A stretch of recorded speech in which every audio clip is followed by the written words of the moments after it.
రాయలసీమ విశ్వవిద్యాలయ పరిధిలో ఇటీవల జరిగిన రెండవ సెమిస్టర్ సంస్కృతం పరీక్షలో 2024 మే అనే పేరుతో ప్రశ్నపత్రంలో ఉన్నప్పటికీ 2021-2022 పాత ప్రశ్న పత్రాలను విద్యార్థులకు అందించారు. ప్రశ్నపత్రం తప్పుల తడకపై విద్యార్థులు అధికారులను అడగడంతో అప్పటికప్పుడు చేతి రాతతో ప్రశ్నలు మార్చి పరీక్ష నిర్వహించిన కొంతమంది విద్యార్థులు మాత్రం పరీక్షలో ఫెయిల్ అవుతామేమని భయాందోళన నేపథ్యంలో ఎలాంటి భయాందోళన చెందాల్సిన అవసరం లేదని, విద్యార్థులకు అన్యాయం మాత్రం జరగనివ్వమని రాయలసీమ విశ్వవిద్యాలయ వైస్ ఛాన్సలర్ సుధీర్ ప్రేమ్ కుమార్ తెలిపారు.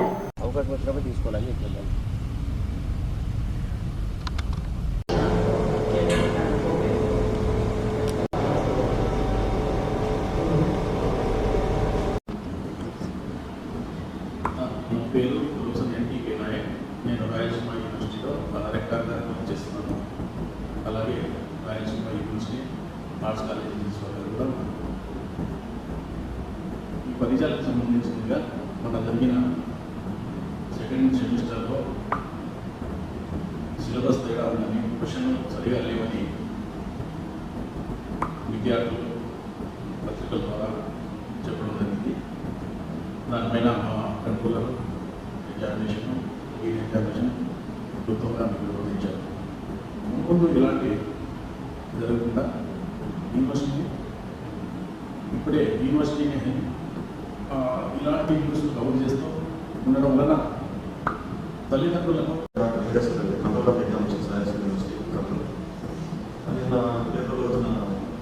దాని గురించి నేను వివరణ ఇవ్వదలుచుకున్నాను.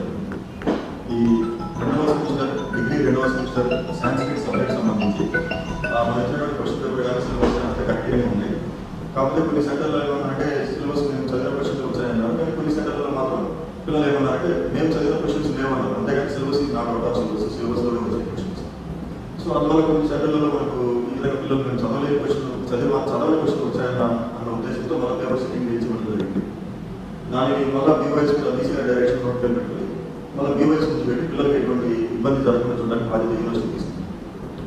దాని మీద ఏ విధంగా పిల్లలకి చేసేసారో దానికి ఇంకా దీనిపైన ఇంకా మీ పిల్లల నుంచి ఏమైనా అభ్యంతరాలు ఉన్నాయంటే మీ అభ్యంతరాలు మీ కళాశాల ప్రిన్సిపల్ ద్వారా యూనివర్సిటీకి సంబంధించి యూనివర్సిటీకి పంపవలసిందిగా కోరుతుంది. ఈ విషయంలో మాత్రం పిల్లలకి ఎటువంటి అన్యాయం లేకుండా జరగకుండా చూడవలసిన బాధ్యత మాది. Me take care. ఈ సబ్జెక్టుతో పాటు అట్లా యూనివర్సిటీ ఉద్యోగులు ఇలా డబ్బులు అడుగుతున్నారు అని ప్రచురించడం జరిగింది. ఆ పరంగా మీ దగ్గర ఎవరైనా యూనివర్సిటీ ఉద్యోగులు ఎవరైనా సరే అటెండెన్స్ నుంచి అయ్యే ఆఫీసర్ వాళ్ళు ఎవరైనా డబ్బులు అడిగిన ప్రూఫ్ ఏదైనా ఉంటే మీరు చొక్కబడుతూనే ఇట్స్ రైట్. అంతేగాని ఈ విధంగా పర్టికులర్ వ్యక్తి మీద నిందలు ఉండడం కరెక్ట్ కాదు. మీరు అది గ్రహించి అందరూ ఎవరైనా యూనివర్సిటీకి సహకరించండి.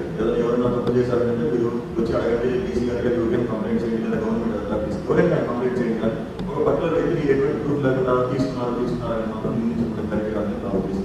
అందుకని పథకంగా ఈ న్యూస్ ద్వారా బీఆర్కే బీపీ ద్వారా అందరినీ అనుకుంటున్నాను. నిందలు చేయదు, ప్రూఫ్ ఉంటే action and you complaint any other office, any collector level, governor కానీ ఎవరికైనా ఏ గవర్నమెంట్ ఉద్యోగం మీదైనా మీకు కంప్లైంట్ చేయడానికి మీకు రైట్స్ ఉంటాయి. అంతేగాని నిందలు మాత్రం చేయొద్దని నేను కోరుకుంటున్నాను. మొన్న ఇదే సంవత్సరం డిగ్రీలో ఏంటంటే మనం సీట్ కవర్లో వస్తాయి. ప్రతి సెంటర్కి సంబంధించిన యూనివర్సిటీ అనేది ఏ కవర్ని కూడా ఓపెన్ చేయాలి. రెస్పెక్టివ్ సెంటర్స్కి వెళ్ళిపోయిన తర్వాత పరీక్షకి ఒక పావు గంట ముందర ఓపెన్ చేస్తారు. ఎప్పుడైతే అందులో తేడా అని వాళ్ళు అనుకుంటున్నారో అది గమనించిన వెంటనే మా కంట్రోల్ ఆఫీస్ దృష్టికి వచ్చాయి. పిల్లలకి ఎటువంటి ఇబ్బంది కలగదు. మనం యాక్చువల్గా ఏం చేస్తామంటే ఈ స్కీమ్ ఆఫ్ వాల్యుయేషన్లో బోర్డ్ ఆఫ్ స్టడీస్ని కాన్ఫరెన్స్ చేసి అలాగే అక్కడ సబ్జెక్ట్ ఎక్స్పర్ట్స్ ఒపీనియన్ తీసుకుని పిల్లలకి ఎటువంటి అన్యాయం జరగకుండా చూస్తారు. విశ్వవిద్యాలయంలో పరీక్షల విభాగంలో అన్నీ కూడా ట్రాన్స్పరెంట్గా చేస్తున్నారు. బీసీ గారు వచ్చిన తర్వాత అందరికీ బాధ్యతలు అప్పచెప్పారు. ఇప్పుడు ఈ